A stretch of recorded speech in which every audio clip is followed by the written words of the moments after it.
यानी कि पेंटिकॉस्ट का जो त्योहार है उसमें मनाया जाएगा। अब पेंटिकॉस्ट का त्योहार क्या है? पेंटिकॉस्ट के त्योहार को ईसाई भी मनाते हैं और यहूदी भी मनाते हैं।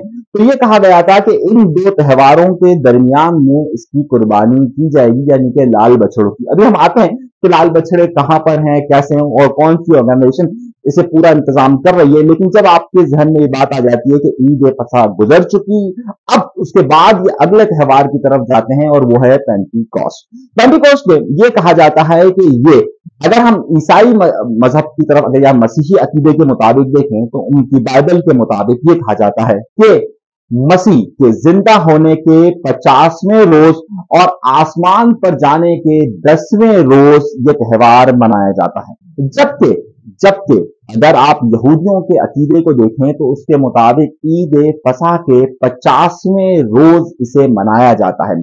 उसमें यह भी कहा जाता है कि पेंटिकॉस्ट यहूदियों के मुताबिक वो पेशगोई है कि जिसमें उनका दज्जाल यहां पर आएगा।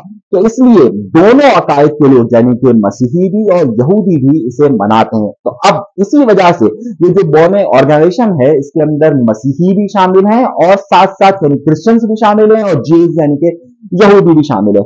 अगर आप नई बाइबल के मुताबिक देखें तो उसके मुताबिक हजरत इब्राहिम और उसके बाद हजरत इसहाक और उसके बाद हजरत हजरत याकूब तक के लोगों के साथ मुखलिसी का ये पैगाम है। जबकि अगर आप पुरानी बाइबल को अगर उठाकर देखें कि जिसमें इंजील यूहन्ना को अगर आप उठा के देखें तो उसमें वाज़ेह तौर पर यह बात लिखी गई है कि ये वो रोज है कि जब जो दज्जाल की पेशगोई की गई है वो आएगा।